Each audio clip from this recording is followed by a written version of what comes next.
Tannen fedhine isa duuba taate tanaaf gabbaramaa ta'e dhugaa isaati. Inni gabbaramuu qabu namaa miti gabbartiin namaa mi rabbii bakka taate. Shahaadaan jennu kunoo isii tana baanti rabbiif malee namaan gabroomnuun amanti. Kun jecha ergamaa kan rabbii dhufeen nuti jinni fe'insitti hunduma caalama hin gabroomnu namaan dadhabne gabrummaan kanu kan hiriyummaa shukrii rabbii. بسم الله الرحمن الرحيم الحمد لله الذي أرسل رسوله بالهدى ودين الحق ليظهره على الدين كله وكفى بالله شهيدا إقرارا به وتوحيدا وأشهد أن لا إله إلا الله وحده لا شريك له وأشهد أن محمدا عبده ورسوله صلى الله عليه وعلى آله وسلم تسليما مزيدا وبعد. السلام عليكم ورحمة الله وبركاته. أهلا وسهلا ومرحبا بكم أيها الإخوة مشاهدين الكرام من برنامج مقارنات الأديان. وبلين كن جالتمو كهرانتنا حاسا وليقلا وإيه كمبراتي كوريجيني يوكي والبرا كبين سامنتي دا كوجلالوتا وإيه نبي عيسى دا فنفم موهم فنفم وانجي أورا كدبنوتا. Toleka kan wajjin gama keenyatti fuula keessanii fi qalbii keessan deebiftanii nu wajjin turtan sinin jenna. Har'aan tana wanti qabannee isiniif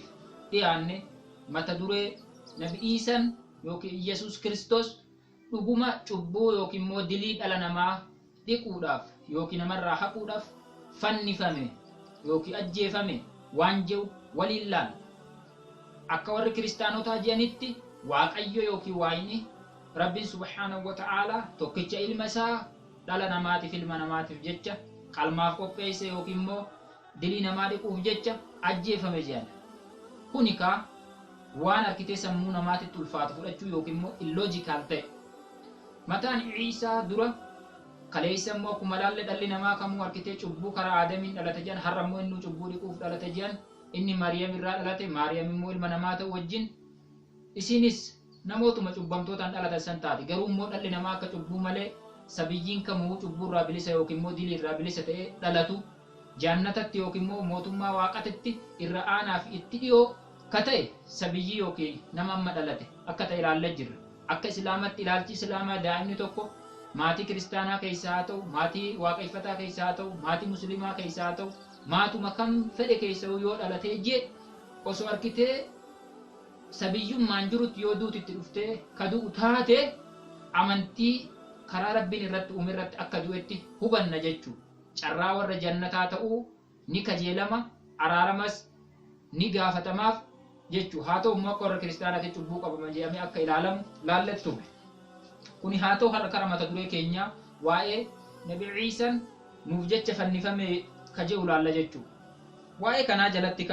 haasa'oota baay'ee laallet turre san keessaa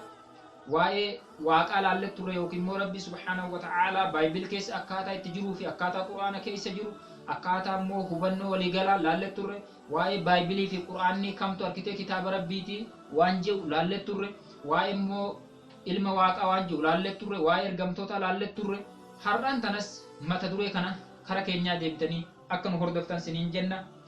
Waamichoota yookiin immoo harkitee waa'ee dhugummaa hin qabne yaada sobarratti hundaa'ee fi dhugaa hin taane hedduu ka harkitee warra kiristaanotaatiin haasa'umu keessaa waa'ee harkitee Iyesuus waaqa waan jiru irratti waaqa ta'uu akka hin dandeenye guututti ibsinee turre jechuudha. Waaqni uumaa uume tokkotti illee akka hin fakkaanne akkuma suuraa Qur'aanaa yookiin immoo boqonnaa Qur'aanaa boqonnaa 112 aayata 1 hamma 4 irratti Waaqni yookiin immoo Rabbiin Allah subhaanahu wa ta'ala tokko qofa ta'uu ka saala dhiira yookiin dubartii hin qabne ta'uu akkasumallee ka ilmoo hin qabne ta'uu ka haadhaa fi abbaa hin qabne ta'uu ka yookiin immoo harkitee adeeraa fi waan nama barbaachisu eessuma waan jedhamu tokkollee hin qabne ta'uu kana laallee ture. Ammas immoo inni ka waan itti fakkaatu yookiin immoo waan isa madaalu tokkollee hin qabne ta'uu laalle. Bifuma kanaan Baayibilii keessatti illee wangeela Yohaannis yookiin immoo the Gospel of John wangeela Yohaannis boqonnaa 10 lakkoofsa 29 irratti Iyesuus Kiristoos maal jedhe jechuudha alayhi salaam nagaan isa irratti haa jiraatu Waaqni yookiin immoo Rabbiin waa cufaa hundaa oli jedhe waa cufaa oli anaallee ol jechuu keessaa argamsiisa akkasuma wangeela Yohaannis boqonnaa 14 lakkoofsa 28 irratti my father greater than me waa'ini anaa oli yookiin immoo anarra caalaa jee jechuu abbaan kiyya yookiin immoo waa'ini samii dachii bifuma kanaan ammallee akkasuma wangeela Maarqos boqonnaa 12 lakkoofsa 28 waa'in arkitee tokkoof tokko ta'uu qofa gooftaan biraa isa malee akka hin jirre akkasumallee wangeela Yohaannis boqonnaa 13 lakkoofsa 15-16 keessatti inni ana erge anarra caala jedha inni Yesuus Kiristoos banii Israa'eliitiif yookiin uummata Israa'elii saba Israa'eliitiif erge waa'ini isarra akka caalu ibsee jira jechuu waa'ini waan tokko akka isa midaalle laallee turre akkasumallee immoo waa'ee kabiraa qabxiin itti aanee jiru waa'ee Yesuus ilma waaqati moo miti waan jiru jechuu ilma waaqati jechi jiru gongumaa jecha akka sirrii hin taane yookiin immoo illoojikaali yookiin misconception akka qabu jechuu waan arkitee uumadha wantoonni biraa immoo uumamaadha kun seera arkitee uuman baase yookiin waa'ee baase dabsuudha malee namni kamuu uumaadhaaf uumamaa ta'a malee ilma ta'uu akka hin dandeenye Yesuus Kiristoos dabalatee mataa isaatiif gargaarsisee jira wangeela Yohaannis boqonnaa 20 lakkoofsa 17 irratti gara arkitee waaqa kiyyaa fi gooftaa kiyyaaf keessaniittiin ol ba'uuf deemaa jee jechuu kanaafuu gooftaan Yesuus waa'ini nuufis gooftaadha waa'ini Yesuus nuufis waaqa nuuf Yesuus immoo namummaa keessatti obboleeyyan waliiti malee arkitee ilma waaqa addatti yoo wanni isa godhu tokko akka hin jirre kanuma sin hubachiifna jechuu ammas bifuma kana fakkaatu rabbiin subhaanahu wa ta'ala qur'aana keessatti yeroo ibsee jiru wanni samii fi dachii keessa jiru kamuu waaqaaf akka gabra ta'e hima jechuudha rabbiin kanaaf rabbiin suuratul Maryam yookiin immoo boqonnaa Maryam waa'ee Maryam haadha Nabii Isaa yookiin Maaramii dubbatu keessatti boqonnaa 19ffaa lakkoofsa 92 irraa hamma 93 irratti waan jiru wamaa yanbagii lirrahmaani an yattakhidha waladaa rabbiif hin malu yookiin rabbiin hin barbaachisu ilmoo qabaachuun waan ilmoo barbaaduuf hin jiru ilmoo qabaachuun isaaf hin barbaachisu in kullu man fis samaawaati wal ardi in kullu man fis samaawaati wal ardi illaa aati rahmaani abdaaja rabbi fargitee gabricha ta'u malee hinafu jaa guyyaa qiyaamaa har'allee gabricha ta'u malee rabbiif hinafu jaa wanni samii fi dachii keessa jiru cufti isaanuu rabbiif gabricha hubbuu jennu rabbiin to'atamaa yookiin waaqan to'atamuudha ajaja to'annaa waaqa jalaa ka bahe hin jiru ka jaalatillee ka jibbellee jechuu malee ilma waaqaa tokkoon keenyallee taane tokko waaqaaf ilma ta'e tokko gabra ta'e tokko waaqaaf adeera ta'e tokko eessuma ta'e tokko haadha ta'e maramiin haadha jedhanii kun immoo arkitee gabra ta'e wanni akkanaan jiru namni kamuu waaqa biratti rabbiin biratti wal qixxee akka ta'e kanas namni kamuu hubate jedheetii yaada yookiin amana tole inni biraa immoo arkitee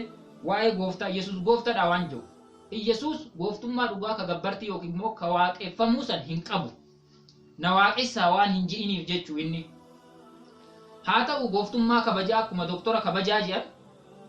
ni qaba jechuu akkuma immoo giiftii kabajaa jedhan doktora gooftaa kabajaa jedhan qabaachuu danda'a sun immoo isa qofaa miti namoonni biroollee gooftaa jedhamanii akka waamaman Yoosef yookiin immoo Yuusuf alayhi salaam yeroo arkitee obboleeyyan isaatti dhufan arkitee gooftaa keenya jedhanii jechuu midhaan nuu safari jedhanii seera uumamaa boqonnaa 43 lakkoofsa 19-20 irra laaluu dandeessan kanaafuu Yesuus qofa waan adda godhu hin jiru jechuu akkasumallee wangeela Yohaannis boqonnaa 13 lakkoofsa 15 irra laaluu dandeessan wangeela Maatiyus boqonnaa 6 lakkoofsa 24 irra gooftolii lama wal biratti waaqessuu fi gabbaruu gongumaa hin dandeessan jedha maaliif osoo gooftaan lama yookiin waa'ee dhugaa lama wal bira ka jiraatu taate tokko karana yaada wal mormii argama jechuu waa'ee tokko sababa inni tokko qofti jiruuf addunyaan tun walii galteedhaan hanga ammaa horatamtee fuulduratti illee tarkaanfachuudhaaf deemti jechuudha. Bifuma kanaan kana laallee turree waa'ee dhugaa yookiin gooftaan dhugaa tokko qofa akka ta'e. Yesuus fayyisaan isa moo isaa miti ka jiru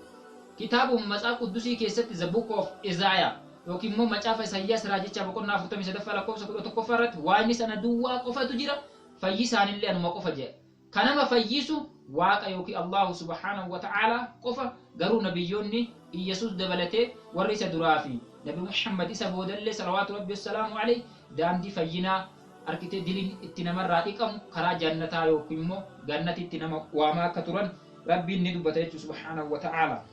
Namni ka fayyuu ni danda'u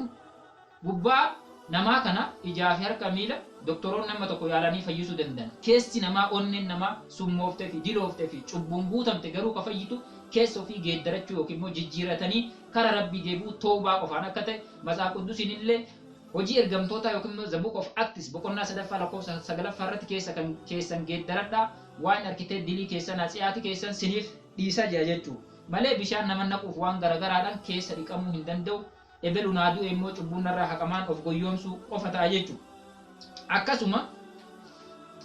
bifuma kanaanii ka ittaan ummuun mallee Iyesuus dhugaa karaan isa qofa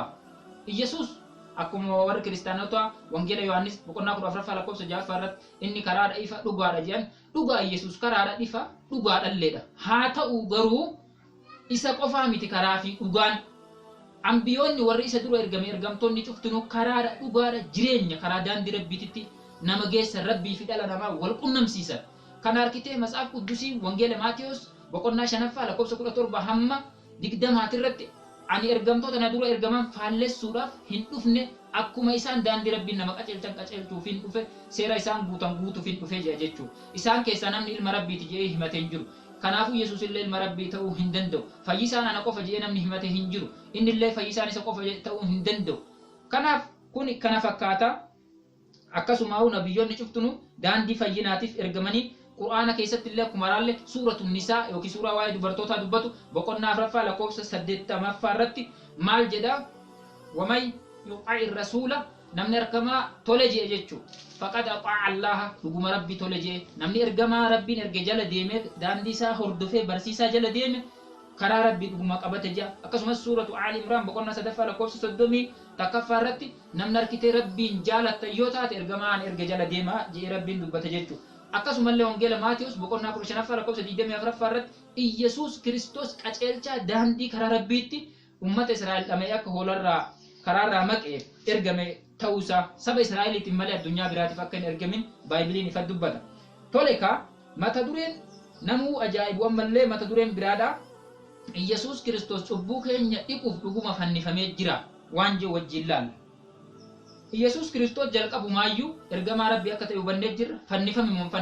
hin fannifamne kana ragaa isaa fuunee fi isaa arganne oguu jennu rabbi subhaanahu wa ta'ala Qur'aana keessatti himee jira Baayibilummaan kiristaanota harka jiru matummaan isaatu ifa nuuf godhe nuuf himee jira eenyuree bakka isaa ammoo namni fannifame yoo jenne hoo Iyesuus Kiristoos akka hin fannifamin wanti nuuf himu Baaybiliin maal jedha jechuudha wangeela Luqaas boqonnaa 6ffaa lakkoofsa 12ffaa irratti Iyesuus halkanii guyyaa akka kadhachaa bule waaqa akka uummanni Israa'el yookiin immoo warri luboota yookiin immoo qeensonni hangaftonni qeessotaa isa fannisuudhaaf shira itti yaadan kana beekee waaqa kadhachaa bule akkasumallee wangeela Maatiyos boqonnaa 26ffaa lakkoofsa 39 hamma 44tti waaqa kadhatee yeroo al sadii irra deddeebi'ee kadhachaa ture jechuudha al sadii waaqa kadhate kadhaa isaa kana barattoota isaa rafanillee ka'a maaliif raftan fatanaa qormaata jalaa baha kadhadhaa jeen kadhaa isaa kana immoo arkitee kitaaba Ibrootaa yookiin immoo the book of Hebrews boqonnaa 5ffaa lakkoofsa 7 irratti kadhaan qeebalameefii jira jee Iyesuus na fannis hin jenne rabbiin oguu kadhatu san kadhaa fannoo isaan na fannisu nu ajjeesu deeman kana jalaa na baasif jee qeebalame yookiin immoo awwaatameef jechuun kadhaa isaa san qeebalee fi fannoo isaanii fi ajjeechaa isaanii san jalaa baase jira bakka isaa eenyutu fannifame ree bakka isaa namni fannifame nama arkitee isuma jala warra isa hordofaa ture keessaa warra isa jala deemaa ture keessaa Baaybiliin akka himuttu jechuudha barattoota isaa 12 keessaa namni Yahudaa ilma Simoon jedhamu ka biyya Keyrooti wangeela Maatiyos boqonnaa 26ffaa lakkoofsa 14 hamma 16tti yeroo nuuf himu jechuudha basaasaa ta'e yookiin itti bitamee munaafiqa ta'e hangaftoota lubootaatiif yookiin qeensota warra Yahudotaatiif isa dabarsee kennuudhaaf qarshii yookiin immoo meetii abbaa 30 yookiin immoo birrii 30 qiyaasaniin bitame jechuudha birrii 30 bitame yeroo sanitti arkitee yeroo inni bitamee jiru rabbiin arkitee shira inni godhe kana yookiin immoo hammeenya inni yaade kana isumarra deebisee inni fannifamuu fi ajjeefamuuf saaxilame dhiisan bahe jechuudha bifuma kanaan quraana yoo wal simsiifne boqonnaa 5ffaa yookiin immoo suuratul maa'idaa ayata 115 irratti rabbiin qixaaxa addunyaarraa nama tokkollee hin qixaaxin isa qixaaxe jechuudha bifa isaa irratti deebisee isa fakkeessee dhuguu isa qabanii isa ajjeesanii fi isa fannisan san yoo arkitee namichi kun Iyesuus ta'e inni nu barbaan inni nu arganne yookiin bitanne sun eessa yoo namichi kun immoo namicha nu bitanne ta'e Iyesuuses akkasitti ta'anii walitti dubbiin harkaa fakkaate namni garuu Yahudaa nama jedhamu kana nama Iyesuusitti bitamee fi basaasa ture kana malee Iyesuus miti. Iyesuus du'aan isaa qeebaltee fi kara samiitti hute jechuudha. Osuma kanaan ta'ee jiru namni tokko cubbuu namaa kana dhiquudhaaf jecha maaltu dila san dararaa isa fide maaltu harkitee waa'in harkitee yoo namaa dhiisuu barbaade akkanuma namaan dhiisu maaltu namaaf duu dhiitamuu kabalamuutti wanni nama fidee fi nama cinqe hin jiru waa'in yoo namaa dhiise mirga isaati namni isa gaafatu hin jiru jechuudha. Kun soba akka ta'e rabbiin harkitee subhaanahu wa ta'ala qur'aana keessatti yeroo nuuf himu maal jedha jechuudha. Suuratul Ankabuut boqonnaa 29ffaa ayata toleka mee suuraa Ankabuut boqonnaa 29ffaa ayata 12 fi hamma 13ffaatitti haalaallu jechuudha. Waa'ee harkitee dubbiin tun soba ta'uudha yookiin immoo namni harkitee dilii namaatiif namaaf ajjeefamuu danda'a. Dilii namni dilii baatu tokko fi dilaawaa ta'e tokko ilmi namaa kamiyyuu guutuun guututti no one perfect on the earth face jedhan jechuudha. Faranjoonni hogguu jedhan jechuudha. Namni tokko dachii tanarratti namni dilii irraa yookiin cubbuurraa dogoggora irraa guutuu ta'e hin jiru jedhan jechuudha. Kanaafuu namni harkitee dogoggoraan immoo nama cubbuudha jechuudha dogoggorri mataan isaa. Kanaafuu namni cubbuu qabu tokko cubbuu nama biraa baadhatee jannata nama fiduu danda'a. Kun harkitee of gowwoomsuu akka ta'e Qur'aanni Rabbiin buuse subhaanahu wa ta'ala suuraa Ankabuut boqonnaa 29ffaa lakkoofsa 12 hamma 13ffaatti yeroo nuuf dubbatu jechuudha. Maal jedha Rabbiin subhaanahu wa ta'ala waqaala alladhiina kafaruu lilladhiina aamanuu ittabi'uu sabiilanaa waqaala alladhiina kafaruu warri kafaran yookiin immoo harkitee fakkeenya akka warra pheenxotaa kanaa fi warreen harkitee amantii biraa qaban kiristaanota fakkaatuu fi kabiroollee ni je'an jedha warri kafaree jiru yookiin rabbi dide yookiin rabbi waakkate guutuun ittabi'uu sabiilanaa karaa keenya hordofaa nu jala deemaa ni fayyitanii je'an jedha. walnaxmil khaxaayaakum wamaa hum bixaamiliin dilii teessan isinirraa baannaa cubbuu teessan isin raawwattanii sababa harkitee Yesuus umatti amanuudhaan ka hullumsuus wada Yesuus hogguus hin jettan diliin isinirraa dhiqamtii isiniif fayyifame koottaa kara isaa je'anii jedhe. وما هم بحاملين من خطاياهم قالوا سانا كتير دلينا ما نمر رافورو نمي تقول له هندندو أبا وان دلقي وان شراكت إفمار كتاج يجتو من شيء إنهم لكاذبون واتكلنا مرة دلينا ما دو بدينا مدلقي كيسو في قدرتهم كرواقا ديبون نما باسا ملي إبلون الرابات جيني أسين زنا دلقا أسين شفرا أسين قلوتالا أسين نيجسا هنجرتو جدوبين كسينو منتاني جيجتو أما سآيات قرصة فرت ولا يحملن أثقالهم وأثقالا مع أثقالهم أكنت أمل أركتة نبان ناجي أنجي أركتة مي أكمل باتن جي دراو سانو أركتة دلي كباني أما دلي سنرت اللي دلي رت أكمل باتو دنداني چبو رت جيجتو ولا يسألون والله دقمت سان غافت شوفت نجا رب سبحانه وتعالى سان غافت جا يوم القيامة قويا أركتة تنسائلة قويا دوا كإنسان عما كانوا يفترون كجيب أركتة متى سان الرابور كيساني ومن كان جتو kun argitee ka kijibuma mataa isaanirraa bulqisiisanii uuman jechuu akkuma wangeela Yohaannis boqonnaa 15ffaa lakkoofsa 8 hamma 9 irratti dubbatutti jechuu. Wangeela kanarratti maal jee jechuudha seera argitee namoota waa'ee namoonni yaada dhuunfaa namoota ideoloojii dhuunfaa namoota warreen harka kitaaba waaqatitti yookiin immoo akka yaada waaqatitti dubbatan jira waan gonkumaa argitee cubbuu namni tokko badii namni tokko raawwateef nama isa biroo hin gaafatu mootummaan namaatu ka haqaa tokko argitee sababa badii abbaan kiyya balleesseef aliyyoo keessan jiraatii yoon deeggariin hin gaafatamu waan an dalageef Yesuus naa gaafatama jechuun hin ta'u yoo ana dhukkube marfee san ka diratu anuma malee Yesuus bakka kiyya naa dhufamee naa diramee bu'aan an harkadhullee hin jiru kun hin fudhatama hin qabu kana namuu akkanatti beeka jechuu akkasumallee akkuma Iisaan سبحانه وتعالى هم فنفمين يوكي نجفمين ربي سبحانه وتعالى ينوبس سورة النساء بقولنا أفرفا لكوبسا إبتا كافي شنتمي جاء هما شنتمي سقل الرتجج وبكفرهم وقولهم على مريم بوتانا مرقيما ورّي يهودو تاركتي سبب الجج إسانيتي في كجب إسانيتين كذب إسانيتي يوكيمو صوب إسانيتين مريم الرتجج قد صوبة دبتني جرنجا وقولهم أما اللي إسان أركتي أبارمني جراني ربي لسان جبه جرا إنا قتلنا المسيح عيسى بن مريم رسول الله إشنا ربجة إرجما ربي عيسى كوفنجي إرجما وفنجي وتوك أجيبني جرا سبب جاني صوبنيف أبارمني جرانجا وما قتلوه إسا أجيسون دندنيا وانا أجيبني وما صلبوه فنسون دندنيا مسألة رت اللي مكو مسألة جامورة تيتون فنفني ولكن شبه لهم قالوا إسان الرت والفكات نمت فنفهم نما أكو مسألة قدسي كيستي موسى جتشودا nama arkitee Yahudaa ilma Simoon kabiyya Kairooti jedhamu san isa santu fannifame jechuu ka isa bitamee ture san malee garuu isaan irratti wal harkaa fakkaate jira walaakin shubbiya lamu. وإن الذين اختلفوا فيه لفي شك منه وركتني وايسا كيستي واللبن يوكي والكلافني جران شكي قدا كيس جراني والشكني جرانو فيه وججو ما لهم به من علم بيقوم ستقول له هنكبن سينات وقاتك سولي ديفيدنسي تكون كبن إلا اتباع الظن قالوا سآمله ممي كيس جران ججو وما قتلوه يقينا تلي لقات فاني فت إيسا أجيسو هندن دين هن أجيف نجا أكم تيري وربين مججو أمالي سورة النساء بقولنا فرفا لكوسة إبتكافي شنتمي سدت رتبون بل رفعه الله وكسيم دبنا كسان أجيبنا فنفن جانساني متي إن إرقماك يكبجمع بل رفعه الله ربي تركتيس ألفوده إليه جمع إسات التججو ربي سبحانه وتعالى أكو ماركتي بيكم عرشي رتل تججر أكو مو أك أروموتيس ربي نركتي سميت قليسا كان أقول التلتاي جنجة جوسان اللي روم ما كيست اللي كان أفر خلت النبي عيسى التلفودة مسمي لما فا كيست التلفودة مججو وكان الله عزيزا حكيما ربنا الكتاب أكان انجفتا في أوجيس جا وإن من أهل الكتاب ورين أهل الكتاب الرأوكي يهودتا في كريستانا الرا هم بهنيجا تكون إساني وأنتاني كبهنجا إلا ليؤمنن به إساتي أمانا ملي وياني رفقنا رفوفتا جيجو وياسا مالي في إيسان كرا سمي فودمه مكري يهودتا جلاكم سورة آل عمران بقولنا ستفعل لكم شنتمي أفري هم شنتمي شني الرت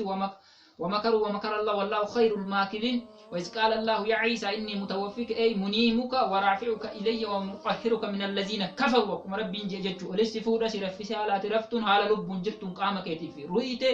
كرا سمي تنور سفودا جبريل نكم جين والفودا جتو وان ربين والفودا مكري ساني توفتن ربي أكا توفتا إساني رجالتوف أما سمو وانني ديبسي لما فاجئوف مالي دافي إيسا قفا نمني رقمتو ترى قبر ميوكي واقف فدا ميجتو توليكا ربي نرجتها كما سورة النساء بقولنا فرفا لكوسة دبتا كابشن تمي سقلفا كان رت وإن من أهل الكتاب ورين أهل الكتاب نصارى في يهودا كيسا ورين هذا نبي عيسى يوكي إلما يوكي إمو واقع يوكي غوفتا جاني حاساني يوكي سدي واقع تقوت جان كنين بوتو واهمتاني كجيب نساني كم مركنا وماليجي جيتشو إلا لا يؤمنن به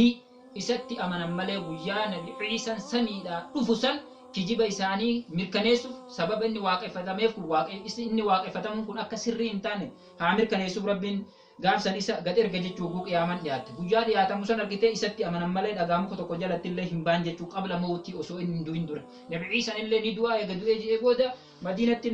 سيدنا عمر جنات أول ما جنجت الله تعالى عالم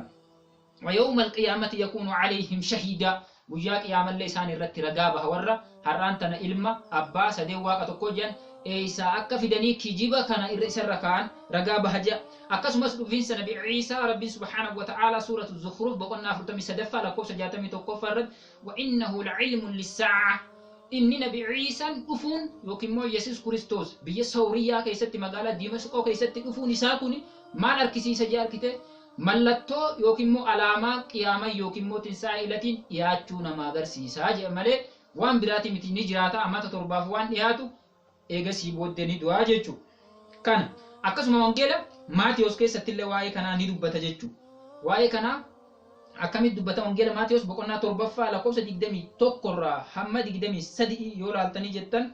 namni gooftaa sadee waaqaa naan jechuudha waan kana haasa'uudhaan jannata yookiin mootummaa waaqaa hin argatu jaa. Namni jannata argatu nama arkitee abboomii yookiin qaalii yookiin immoo arkitee ajaja abbaa kiyyaa yookiin waaqa kiyyaa fi isaanii kasamii keessa jiru san godheeti jaa. Akkuma musliimni jiru arkitee namni bifaan gosaan waaqa arkitee afaan himachuudhaan hin argatu. Wanna tarkattuun imaana kee keessa kee amantee fi gubbaa kana akka raawwattutti jannata rabbii argatta jechuudha. Nabii Iisan illee kana hin yaa warra har'a maqaa keetiin namoonni baay'een guyyaa sana kana naan jaa guyyaa inni dhufu san jechuu gara boodatitti maqaa keetiin hafuura hamaa baaf maqaa keetiin dhukkubsataa fayyiif maqaa keetiin bal'aa fayyiif maqaa keetiin akka waamee dalagnee jirra jedhan jee kana guutuu guyyaa sanii san na duraa deema ani numaa sunuun beeku yaa sobdoota jedhan jee kanammoo har'a namni raawwachaa jiru musliimonni maqaa Iisaatiin waan akkanaa baafna jechaan jirru maqaa nabi Muhammadii waan akkanaa baafna jechaan jirru salawaatu rabbi wassalaamu alayhi waan baafnuu fi waan gargaarru rabbuma gargaarsifannee quraanuma kana itti qaraana jechuudha. warreen warra akkana jedhanii jiran warreen kiristaantotaati. Guyyaa san immoo nabi Iisaan arkite warri salphisuu taa'ullee isaan akka ta'e matsaafni isaanii kun ragaa nuuf baha jechuudha. gabaabinatti akka nabi Ciisaan hin fannifamne wangeela Maatiyoos boqonnaa 26 lakkoofsa 39 hamma 44 irratti akkasuma wangeela Luqaas boqonnaa 6 lakkoofsa 12 irratti kadhaa isaa akka kadhatee hurkisaa yookiin dafkisaa akka dhiigatitti akka irraa cobe jechuu kadhaa keessa akka rabbiin fannoo jalaa yookiin ajjechaa jalaa isa baasu kadhaa sanillee immoo wangeela Ibrootaa yookiin immoo kitaaba Ibrootaa boqonnaa 5 lakkoofsa 7 irratti akka harkitee qeebaleef dubbate jechuu matsaaf quddusiin. Kanaafuu nabi Ciisaan fannifame yaanni jiru kun guutumatti yaada kufaa fi fudhatama hin qabne ta'uu hubattan jedheeti nama nakaa obboleeyyan kiyya jechuudha. Kanaafuu wantiin dhaamsi waliigalaa dhaammachuu barbaadu waan karaa hin ta'in waan dhugaa hin ta'in wanta fudhatama hin qabnedha. Dhugaa namatti fakkeessanii wal burjaajeessuu osoo hin ta'in karaa haqaa fi qaceelatti deebi'uu qaba jechuu dhalli namaa kamuu. أكما رسول كينيا صلوات ربي والسلام عليه كل مولود يولد على الفطرة فأبواه يهودانه وينصرانه ويمجسانه. شفت المان نما دلتو كرا أمما كرا إسلامنا كرا ربي مسكم ورت دلت أبو ميساتي تو يهودا غودي أكمنتي يهودا يوكي مجيزمي فراتو غودا akkasuma immoo warra nasaaraa yookiin kiristinnaallee maatuma isaanii torkitee cuuphaa godhee ilma cuuphee kiristinnaa kaasa. Akkasuma immoo warri waaqeffannaa yookiin immoo harkitee amantii majuusaa, hinduuzimii, buduuzimii, kaatoozimii, waanuma shintoonizimii amantuma gosa fedheewu fudhachiisa malee namni gaaf dhalatee jiru wantoota kanneen akka hin qabne waaqaaf qofa masakamaa akkuma ta'u ibsa jechuu rasuulli rabbi sallallahu alaihi wasallam. Bifuma kamiinuu akkasuma illee quraana keessatti suuratu Ruum boqonnaa 30 lakkoofsa 30 hamma 33 tti gabbuutanii ilaaluu dandeessan. فطرة الله التي فطر الناس عليها فطرة يوكي مو كرا أمم إلما نمات إسلامنا كرا إرت أومجا كنافو كران ربين كرا إسلامنا إرت أومي كرا أركتي شفت نمادا ربيف حركة كنتشو يوكي مسا كموتي وانتو تبيرو أمو أكو منمو هر بينو كانتي قبرما ور إمية في كبيرو اللي بلالي فنو كانتي قبرما نما نمني إيسو كان نماف قبرتاو چالا نمنوان جبون قبا الدنيا تنر غرغرين أرغنو كانو مجي دور ريجيچو gabrummaa dhagaallee ka mukaallee ka maleekallee ka jinniillee ka insiillee ka waaqa tokkicha Allahu subhanahu wa ta'ala uumeef malee gajjechuu dhabuu yookiin gabbaruu dhabuu kadhachuu dhabuu jechuu. Kanaaf nu uume waa'ini kana beeynee cufti dhala namaatu dhiphina keessaa baanee karaa harkitee gabrummaa waaqa yookiin immoo waaqa ajajamuu bitamuu waaqaaf to'atamuu kanatti haa deebinuun siniin jechuu barbaada cufa dhala namaadha. Kanaaf harkitee haasaa keenya kana keessatti akkuma nu hordofaa turtan ammas galatoomaa ulfaadhaa. Yaada keessan immoo koomentii haala tasgabbaa ta'e haala bilchina qabuun nuuf ergaa. Amantii kamuyyuu hordofte karaa bilchinaa fi sammuu bal'inaatiin wajjin mari'annee hundeen nama dhala namaa yookiin immoo baakgiraawundiin keenya akkuma tokko ta'e gara tokkummaa fi gara amantii dhugaa ganamaa gara